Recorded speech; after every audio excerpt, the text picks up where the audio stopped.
നാട്ടിൽ എന്ത് പരിപാടി ഉണ്ടെങ്കിൽ പോലും കൂടാൻ പറ്റാത്ത ആൾക്കാരാണ് ഈ പ്രവാസികൾ. നിങ്ങളെ കൂട്ടത്തിൽ ഏതെങ്കിലും ഒരു പ്രവാസി ഉണ്ടെങ്കിൽ ഈ പാട്ട് അവർക്കൊന്ന് അയച്ചു കൊടുക്കട്ടാ. ഇവനുരുകി എരിയും ഒരു കനല്, ഇതളുതിർന്ന് പഴകിയൊരു മലര്, ഇനി ഇതിലെ എവിടെയൊരു തണല്, ഇണതുണയിലരികിലൊരു നിഴല്. കാണുന്നോർക്കൊരു കൗതുകമില്ല കഥയാട്ടം പോലെ, കാണാതാരോ ചരട് വലിക്കും വിളയാട്ടം പോലെ.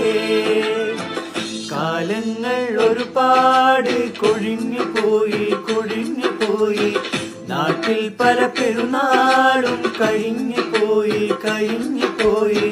ഞാനിന്നും ഗൾഫിലാണളിയാ, ഈ ഗാനം മൂളി ഞാനിന്ന് നാട്ടിലാണളിയാ, ഈ ഭാരം പേറി ഞാനിന്ന് കൂട്ടിലാണളിയാ.